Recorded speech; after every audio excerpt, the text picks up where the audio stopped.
That Selfar fleet arrived above Earth like a dark shadow in the sky.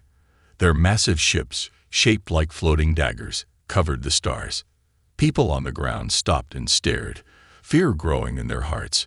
The sky was filled with flashing lights as the alien ships moved into position. On that Selfar command ship, Supreme Commander Vorik watched Earth with amusement. His scaly face twisted into a grin as he leaned back in his throne-like chair. "This is the famous human planet," he said, his deep voice filled with mockery. "This tiny, weak world. I expected more." His officers laughed. They had conquered many planets before, and this one seemed no different. The humans had no advanced space fleet. Their weapons were primitive compared to that Selfar's mighty technology. It was almost disappointing. Vorik tapped a glowing panel on his armrest, sending a message to the humans. His voice echoed across the planet, translated into every language. "People of Earth," he said, "we are the Selfar. We are your new rulers. Your armies are useless. Your weapons are toys. Surrender now, and we may allow some of you to live as servants. Resist, and you will be destroyed." The message played on every screen, in every city, in every country. The people of Earth listened in silence. Some panicked. Some prayed. Others clenched their fists in anger. In a secret underground base, world leaders and military commanders watched the broadcast. The President of the United States sat beside the leaders of China, Russia, and other nations. For the first time in history, humanity was united, not against each other, but against a common enemy. "They think we are weak," said a general, shaking his head. "They don't know the truth." The president leaned forward. "Let them think that. Let them believe we are powerless." On that Selfar ship, Vorik waited for a response. When none came, he chuckled. "Perhaps they are too afraid to speak," he said, "or perhaps they still believe they have a chance." He turned to his second-in-command, a tall officer named Kellner. "Send a small attack force," Vorik ordered. "Destroy a few of their cities. Show them how useless their resistance is." Kellner nodded and gave the command. Within moments, several smaller ships broke away from the fleet and flew toward Earth. They moved with deadly speed, heading straight for major cities. On the ground, alarms rang. Fighter jets scrambled into the sky. Soldiers prepared for battle, knowing they were facing an enemy far beyond anything they had seen before. Above the city of New York, one of the Selfar attack ships hovered. Its weapons glowed as it prepared to fire. But before it could release its deadly energy, something unexpected happened. A missile, fired from a hidden defense base, streaked through the sky and hit the alien ship directly. The explosion was massive. Flames and debris rained down as that Selfar craft was torn apart.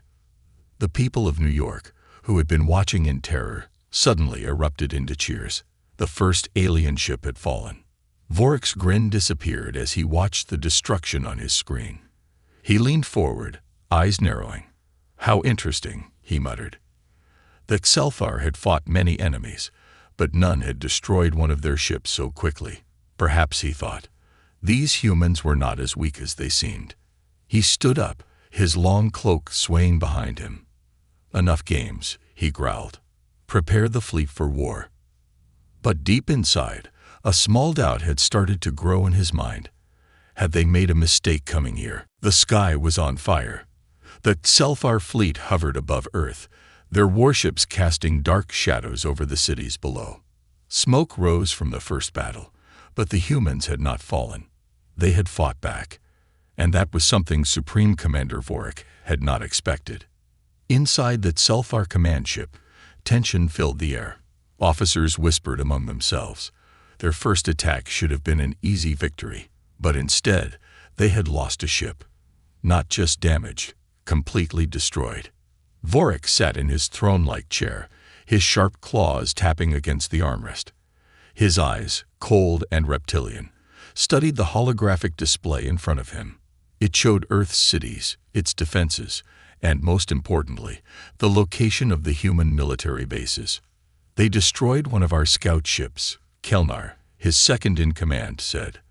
"A lucky shot," Nothing more. Vorik didn't respond immediately. His mind worked through possibilities. The humans had fired a missile, primitive by Xelthar standards, but its accuracy had been too perfect, and the speed at which they had reacted suggested they had been prepared. Lucky, Vorik finally said, his voice low. Or are we missing something? Kelnar hesitated. Their technology is outdated. We scanned their weapons. They are no match for us. Then why did we lose a ship? Silence followed. None of the officers had an answer. Vorik stood up and walked toward the massive viewing screen that showed Earth below. His long cloak dragged behind him, the fabric whispering against the polished floor. If these humans truly are weak, he said, then crushing them should be simple. He turned to Kelnar. Send another attack force. This time, double the ships. I want their military wiped out. Destroy their defenses. Leave nothing standing. Kelnar saluted and gave the order. A new fleet of attack ships descended toward Earth, their engines roaring as they cut through the sky. On the ground, humanity braced for war.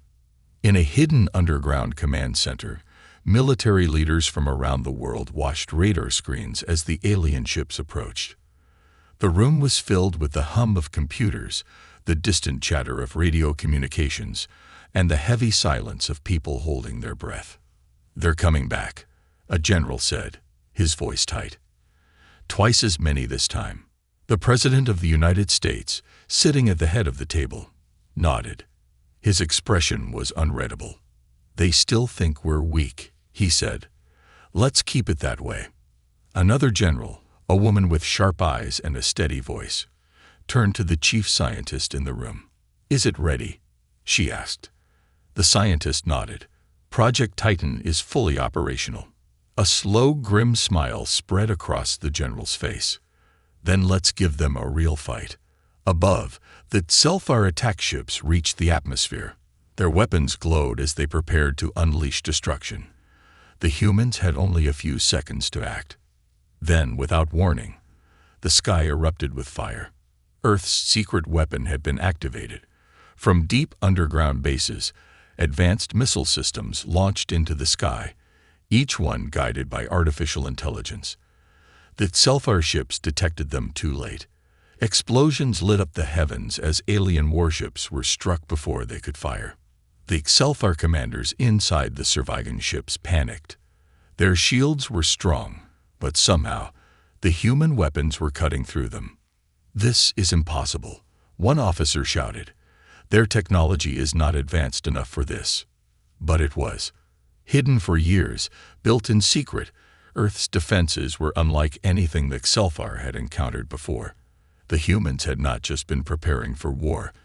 They had been studying, developing, and perfecting their weapons in the shadows. From space, Vorik watched as his fleet was torn apart. His claws dug into the armrest of his chair. They were holding back, he muttered. Kelnar turned to him, shock clear in his eyes. What do we do? Vorik's expression darkened.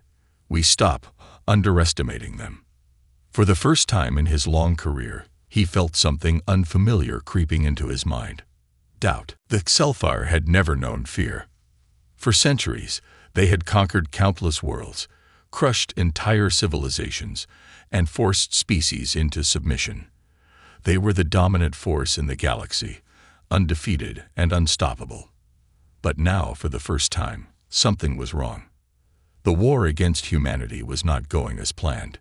Inside the Xelthar command ship, Supreme Commander Vorik stood in silence, watching the battle unfold on the massive holographic display in front of him. Flames erupted across the screen as human missiles found their targets. Xelthar warships, once symbols of absolute power, were being torn apart one by one. The humans were not just fighting back. They were winning. Vorik's officers whispered in disbelief. This was supposed to be a simple invasion, an effortless victory.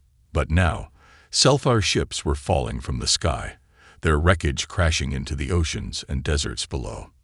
This is impossible, Kelnar muttered, his voice barely above a whisper.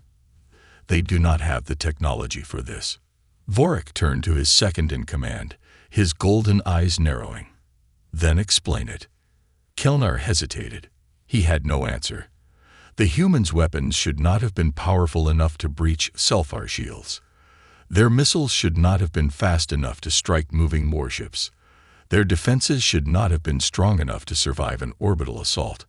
And yet, all of those things were happening. Vorik took a slow breath and clenched his fists behind his back.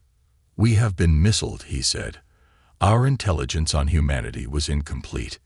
He turned to another officer. "Send a scout team. I want prisoners, soldiers, scientists, anyone who can tell us how they are doing this." Kelnar nodded and relayed the order. Moments later, several small Selfar ships broke away from the main fleet, descending toward the planet like silent hunters. On Earth, deep inside a heavily guarded underground facility, a scientist named Dr. Elias Carter sat in a dimly lit room, staring at a screen filled with lines of code. He barely blinked as his fingers flew across the keyboard. Project Titan was working. The Selfar thought they had caught humanity unprepared, but they had been wrong. The moment the aliens had arrived in orbit, Earth's secret weapons had activated. Automated defense grids, experimental missile systems, and advanced artificial intelligence, all designed to counter an alien invasion. And it was working better than anyone had hoped. A soldier entered the room, his face tense. "Doctor, we have a problem." Dr. Carter finally looked up. "What is it?" "We've detected incoming enemy scouts. They're targeting key locations, military bases, research labs, even civilian shelters." Dr. Carter's stomach tightened. The Selfar were adapting. They had realized brute force alone wouldn't work. Now, they were trying to uncover humanity's secrets. "We can't let them take prisoners," he said firmly. "If they find out how we're fighting back, we lose our advantage." The soldier nodded. "Orders." Dr. Carter hesitated for only a second. "Alert every base. We fight until the last man. No one gets captured." Across Earth, the warning spread. Soldiers prepared for close combat. Scientists and engineers secured classified research.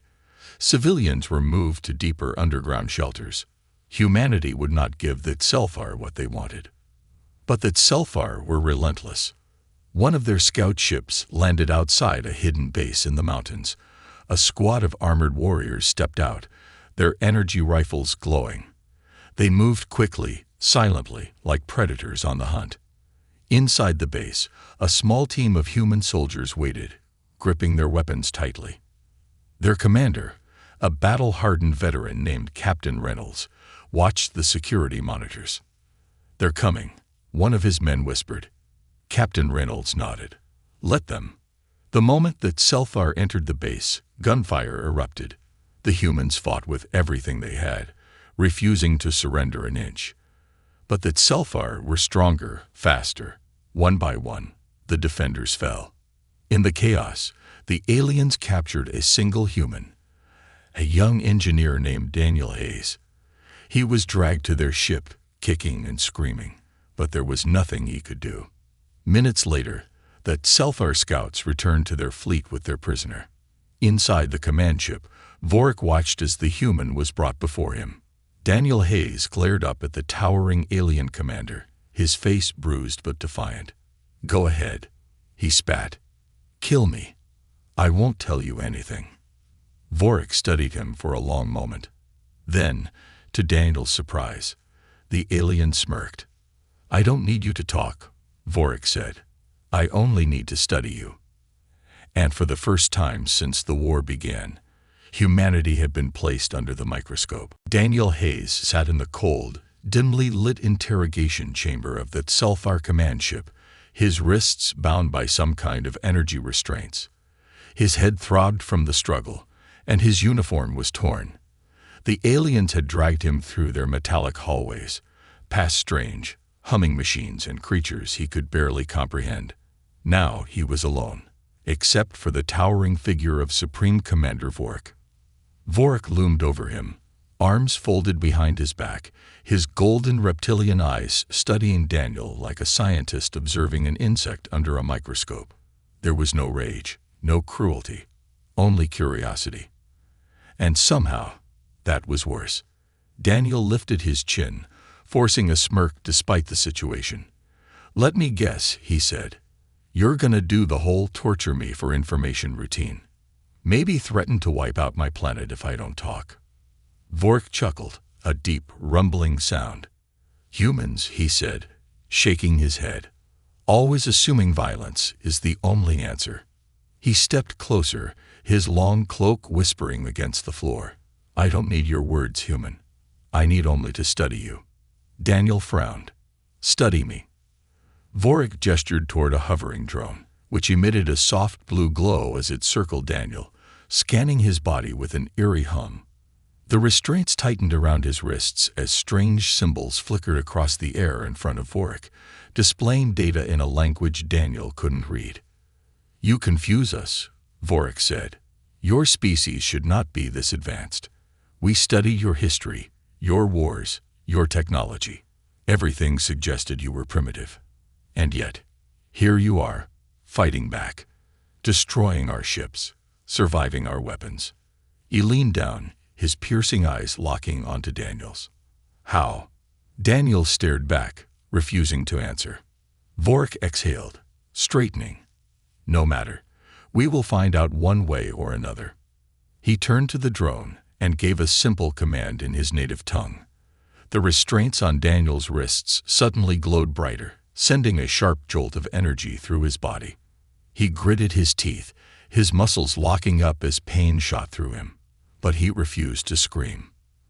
The pain stopped as quickly as it had started.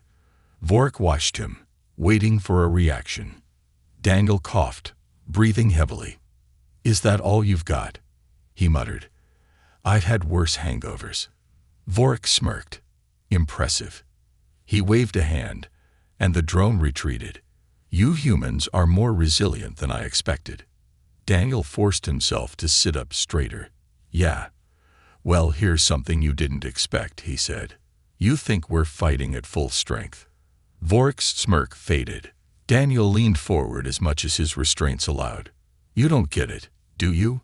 We haven't even started trying yet." Silence hung between them. Then the ship suddenly shook. Alarms blared. Vork snapped his head toward the door, his amusement gone. He tapped a device on his wrist, barking orders in his native language. Daniel grinned, despite his aching body. "That'll be my ride." On Earth, humanity had not waited for their captured soldier to be rescued. They had sent their own response. A fleet of human spacecraft, smaller but faster than the Selfars, had launched from hidden bases around the planet. These were not outdated jets or weak satellites. These were warships designed in secret, built for this exact moment. And they had just entered the battle. The Selfar fleet, still recovering from humanity's surprise counterattacks, scrambled to respond.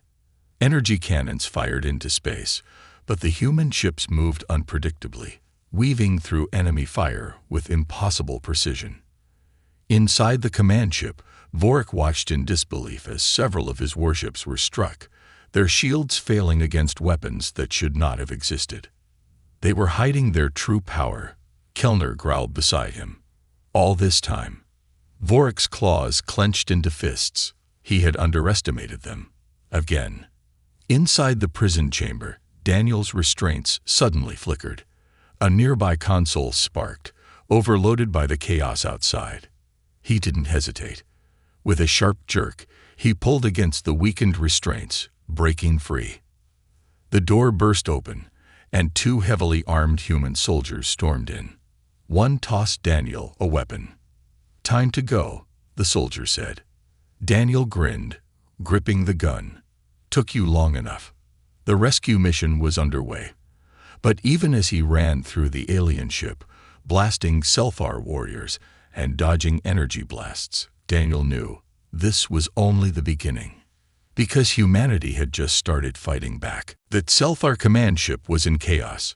Alarms blared, emergency lights flashed red, and the once orderly corridors were filled with the sounds of battle. Human soldiers moved swiftly through the metallic hallways, their weapons firing in controlled bursts. The Xelfar, unprepared for an assault inside their own warship, scrambled to mount a defense. Daniel Hayes ran alongside his rescuers, his newly acquired energy rifle humming in his grip. The soldiers flanking him moved with precision, covering corners, taking down alien guards with practiced ease. These weren't just any soldiers. These were Earth's elite, trained for deep space combat in preparation for an invasion that most people never even knew was coming. A soldier named Carter tapped his earpiece. "Extraction team, we have the package. Moving to docking bay now." A crackling voice responded. "Copy that, but we have a problem. Xelfar reinforcements are inbound. You need to move, fast." Daniel smirked as they ran. "I assume I'm the package, huh?" Carter glanced at him. "Let's keep you in one piece first, then we'll talk about codenames." They turned a corner and were met with a squad of Xelfar warriors. Unlike the regular soldiers, these were heavily armored, their sleek black exosuits humming with advanced shielding. Their reptilian faces were hidden behind glowing visors, their weapons raised and ready. The first shots were exchanged in an instant. Energy bolts slammed into the walls, sparks flying as humans and Xelfar ducked for cover. The hallway became a war zone.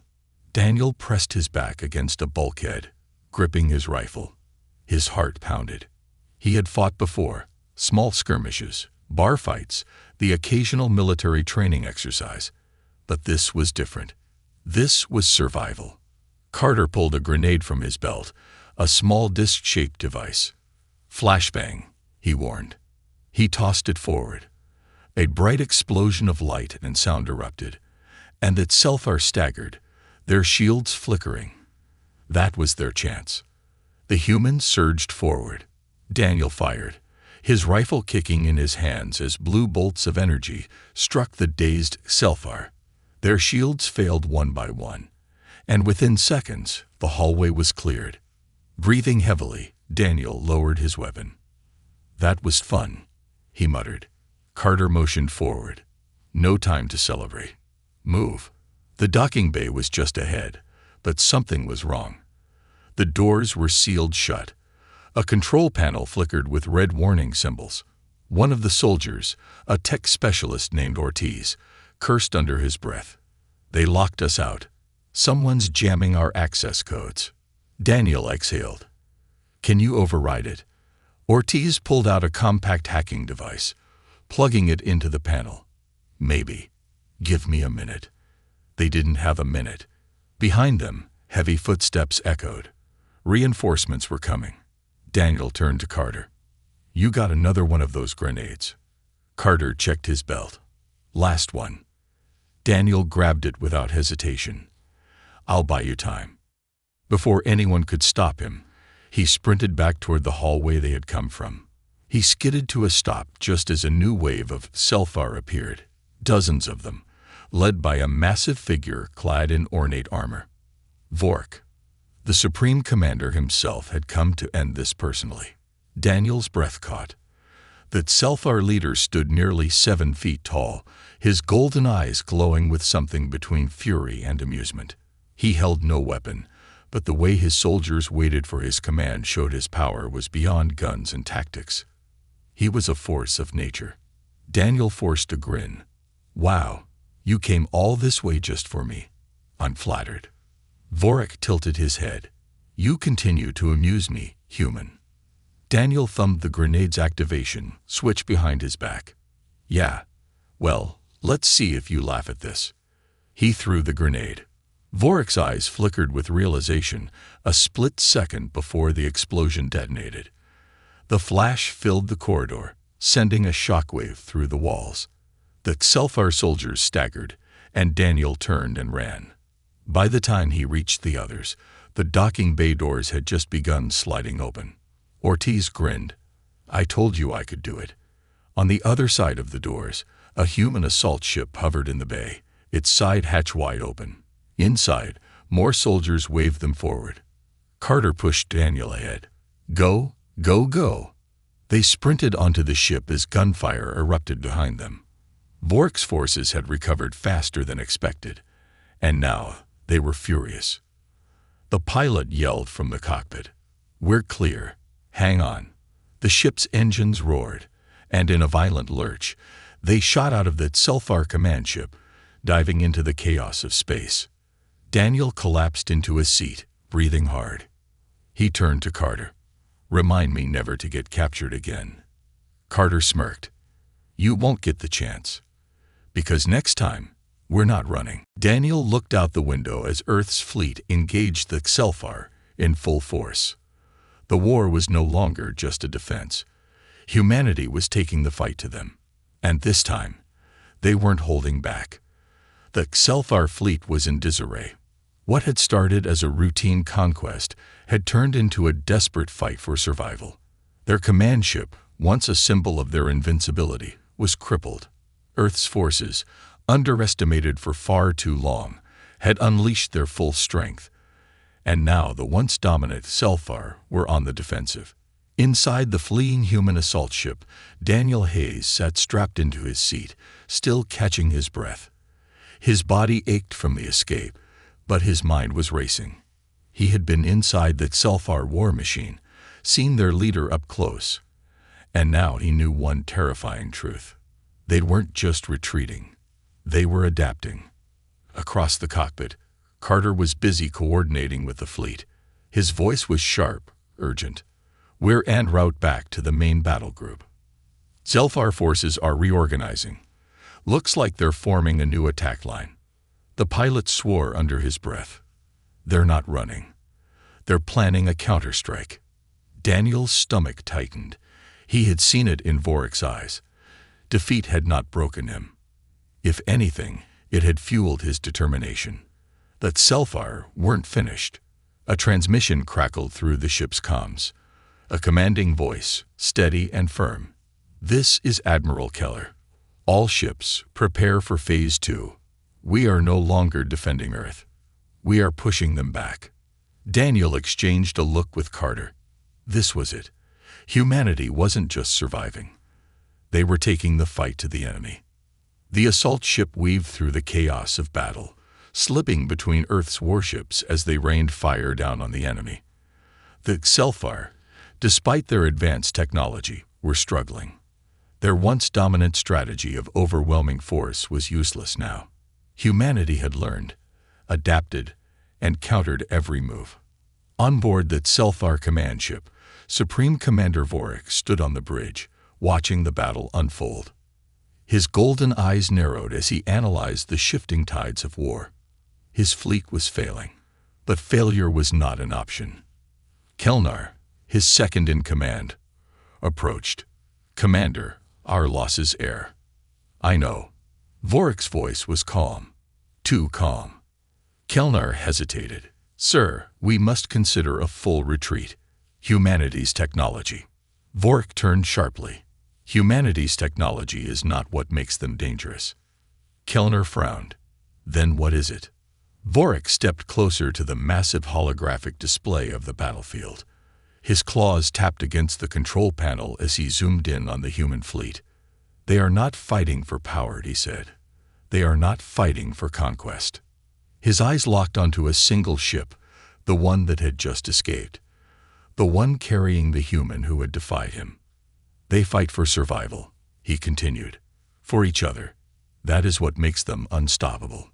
Kelnar stiffened. "Then, we cannot win." Vork's expression darkened. "No, not like this." For the first time in Selfar history, an order was given that no one had expected. "All remaining ships," Vork commanded, "fall back. But mark my words, we are not finished." Across the battlefield, Selfar ships began disengaging, breaking formation, and retreating into the depths of space. Humanity had done the impossible. They had forced the greatest empire in the galaxy to withdraw.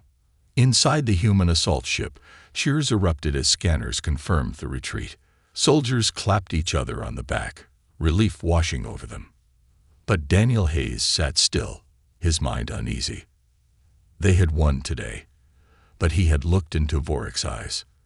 This war was far from over. The stars stretched endlessly before them, cold and distant, as the Selfar fleet vanished into the void. Silence settled across the battlefield where moments ago fire and fury had reigned. Humanity had won, but victory did not feel like an ending. It felt like the beginning of something far greater. Daniel Hayes sat in the warship's command center, staring at the holographic display of the battlefield. The Selfar had retreated. Earth was safe, for now. But he knew better than to believe it was over.